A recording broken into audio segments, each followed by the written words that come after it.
I pay homage to the Buddha. I pay homage to the Dhamma.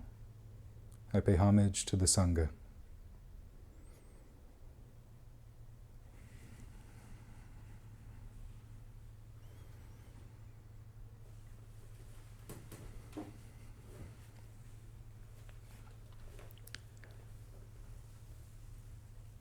I was reminded this morning that tomorrow is the autumn equinox. So for a lot of people that'll be the beginning of fall. You know, even though Starbucks got a jump on them 2 weeks ago, there's already pumpkin spice lattes going around everywhere. But tomorrow, at least it'll start making a little more sense. And I was thinking on this, partially, as someone who, from the wilderness tradition, I have a particular fondness, affinity, love of nature. And even before I started practicing the wilderness tradition, I've always been drawn to nature and its beauty, being alone in nature, and seeing nature as a valuable teacher as well. And so looking at the equinox, I can also see a lesson in that, the fact that there's a certain way that the earth tilts towards and away from the sun at any given time. For those of us on the northern hemisphere, we're entering into a time tomorrow when day and night will be entirely equal.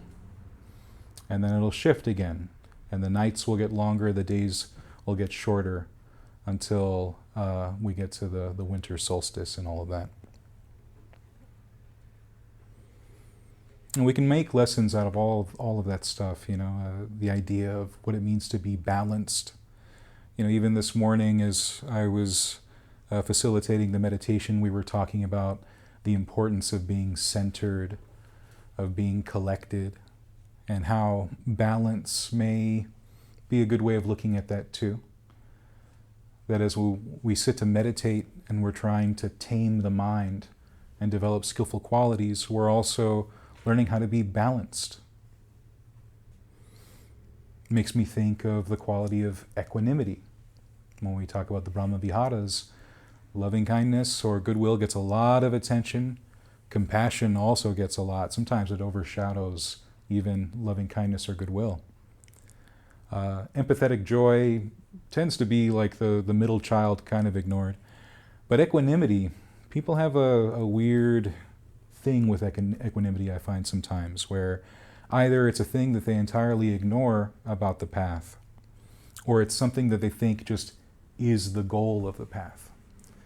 That we're cultivating as Buddhists for the sake of equanimity. That's what we're looking to be, equanimous all the time. From right now until the day we die, equanimous. But when we look at nature, we don't really see equanimity working that way, balance working that way. The sun and the planet, or our planet Earth and the moon, moving in particular ways throughout the seasons to different benefits. We benefit from the seasons. We benefit from spring and summer, the same way we do autumn and winter. And so what that means, at least in my eyes, when we look at something like equanimity, we're looking at something that is useful in the proper season, but not necessarily all the time. I think I was reflecting on this after our visit, IBMC, we did a visit to LACMA to see the Realms of the Dharma exhibition. And we were looking at all these different figures in Buddhist iconography, Buddhist cosmology. All traditions were represented at least a little bit. There were Theravadan pieces, Mahayana, Vajrayana, Tibetan. There were pieces that were from Sri Lanka, from Thailand, from Vietnam. And as various members of the temple that were walking around, different conversations would pop up. And one of the things that came up was the 5 recollections, a particular chant that's very popular in Theravada. I don't know if it's as popular in the other traditions, but in Theravada it's something that I've chanted many times, whether it be a Sri Lankan temple, a Thai temple, and so on. And one of our members in particular was trying to learn the chant. And he was talking about how he had found a version that he liked, but the issue was that he just wanted to learn it all in Pali, and the recording he was listening to had it in Pali and English, back and forth, back and forth. And he was like, I just want it all in Pali so I can learn it. And I can relate to that. It can be a little tricky going back and forth with different languages and remembering which chant. In fact, even though I've chanted this one very many times myself, I struggle to just naturally recall the chant. If someone were right next to me and to start the chant, I would follow right in line. I'd know every single word. But if someone said, hey, you, Subodha, you lead the chant, I'd have to look it up myself. It's weird how the brain works. But this came up, and it's an important series of recollections. But like all of the things that the Buddha teaches us, some things are useful in certain ways, in certain doses, let's say. Some things are useful in the proper season, and some need to be looked through in the proper lens. So I think what I'll do first is share the recollections first, and I'm just going to say them for you all in English. So this is the 5 subjects for frequent recollection. I am subject to aging. Aging is unavoidable. I am subject to illness. Illness is unavoidable. I am subject to death. Death is unavoidable. I will grow different, separate from all that is dear and appealing to me. I am the owner of my actions, heir to my actions, born of my actions, related through my actions, and live dependent on my actions. Whatever I do, for good or for evil, to that will I fall heir. We should often reflect on this. That's the chant. And so a couple days after the fact, this same person who's learning the chant sent along a recording of a Dhamma teacher from the Ajahn Chah lineage who was giving a talk on this chant. And so this was an interesting story of a man who, when he was young, in his early 20s, I can't remember exactly what age he was, he decided to travel to Thailand, to go to Ajahn Chah's monastery, and to go spend some time there being a monk. You know, the kind of guy that thought he was going to probably be a novice for like a few months and then go back to his life, and then he just ended up being a monk for the rest of his life. He's still giving talks as a monk now. But he was reflecting on this particular chant. But he only focused on the first 4 of the recollections, right? So he was looking at sickness, he was looking at old age, he was looking at death, and he was looking at the fact that we grow different and separate from all that is dear to us. But the last little bit he left out. And so he was focusing on those because he was reflecting on his time as a young novice, living at the monastery in a time when Ajahn Chah was very ill. Most people, when they see photos of Ajahn Chah, it's back when he was younger, he was a little healthier, and you know, he was never very strict about his robes, so it's often kind of hanging off a bit, and he's like posted up on a wall or just kind of hanging out, and he's kind of cute. Sometimes he's wearing his denture, sometimes he isn't, so he's got this cute little smile and everything. And so people love that. But the fact of the matter is he had a human body with all that comes along with it, and so towards the last few years of his life, he was mostly bedridden or taken around in a wheelchair, and towards the end, he lost the ability to speak, so he wasn't even talking to anyone either. And you know, this monk was reflecting on his time as a novice there during a time when he was exposed to the teacher, but not able to get direction straight from the teacher. You know, here's the great patriarch of this lineage, just there, bedridden most of the time. And so this young monk is reflecting on what it means to grow old, to grow sick, to die, to grow separate and different and all of that. And he's just like, wow, you know, it's just amazing what, you know, the amount of acceptance that Ajahn Chah had, the amount of equanimity he must have had to be able to face all those things. And, that may be true to a certain extent, but, the thing is that Ajahn Chah, by many of his students, is believed to have reached full awakening, that he was, towards the end of his life, a living arahant. And what that means is that if he had become an arahant, that he would have gone beyond the tools that the Buddha laid out. Because when we think of the simile of the raft, the whole Eightfold Path and all the tools and techniques and skills that go along with it, they're all packed in there. The whole Bodhipakya Dhamma, the whole wings to awakening, all of the, 37 qualities or something like that. All of that gets set aside like the raft once one is going to cross the stream.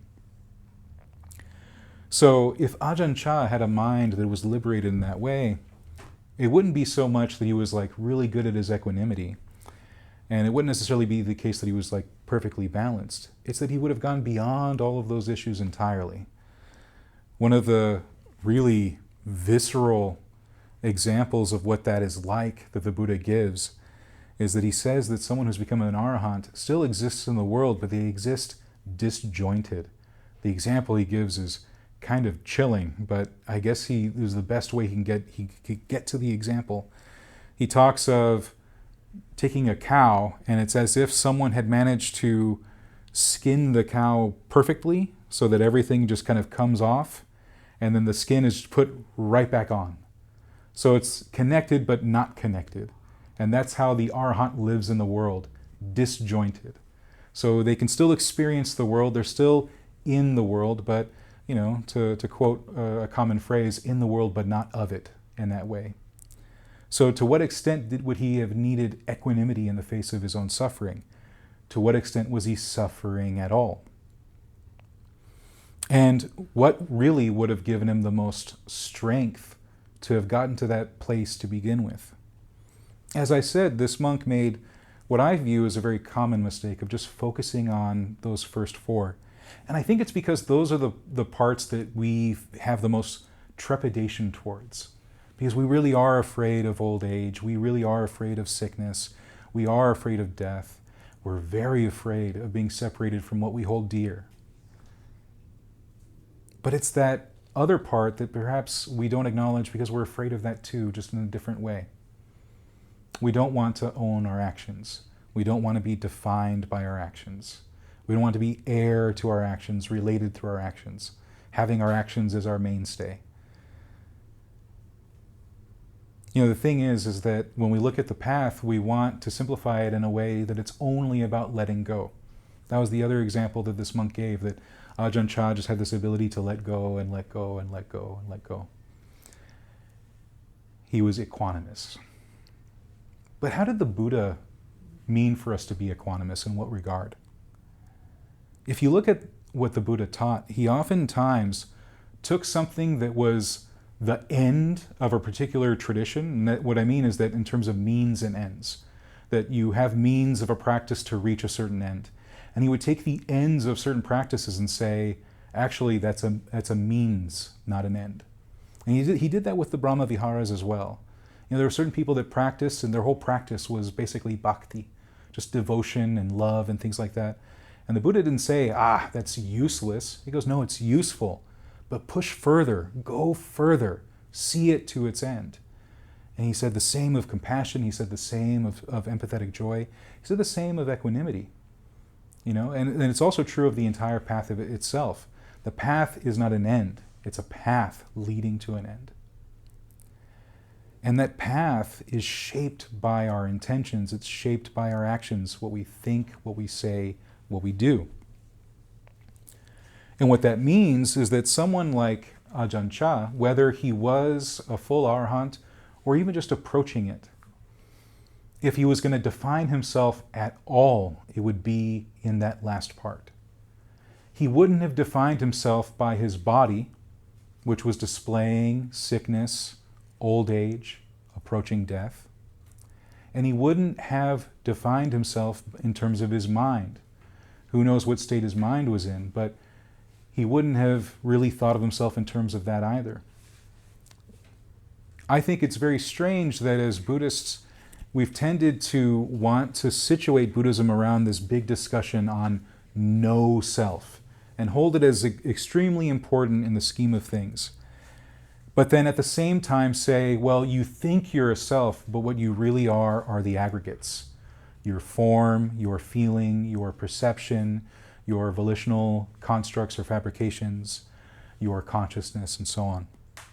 And that's what you really are. And the irony of that is that when we look into the suttas, we see that that's exactly what we wake up to the fact we are not, right?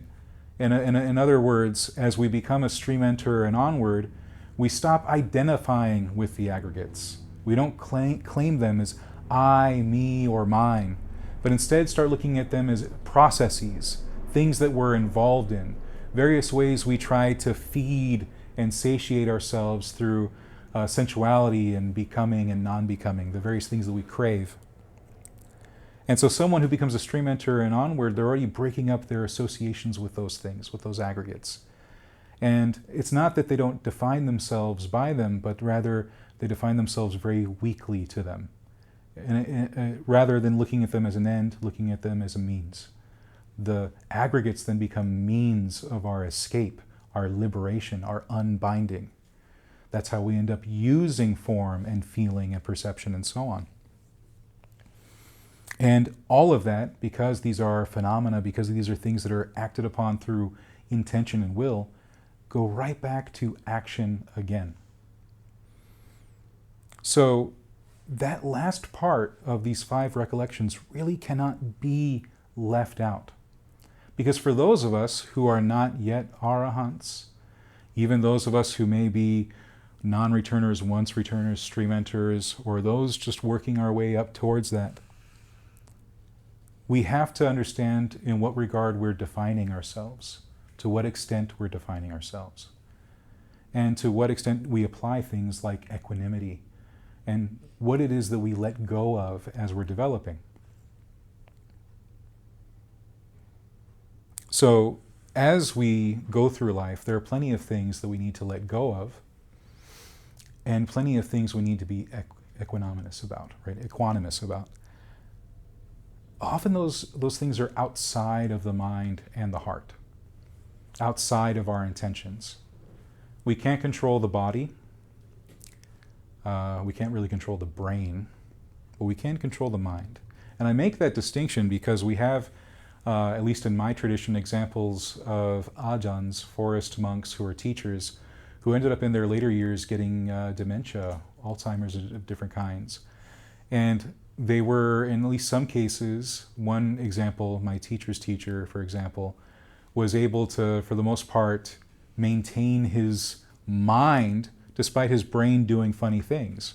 You know, he would have a dementia episode and he would just sit down and meditate for a bit and let it pass. And then when everything felt clear again and he knew where he was and who he was and what was going on, then he would get up. And that was someone who then had truly mastered equanimity. It had gone beyond balance. It had become something that's really useful in the path and in life. It had become patience. He was patient with what was happening with his body. He was patient with what was happening with his brain, because he had aligned himself with his mind and his heart, his intentions and his actions. And he knew when to take action and when not to, right?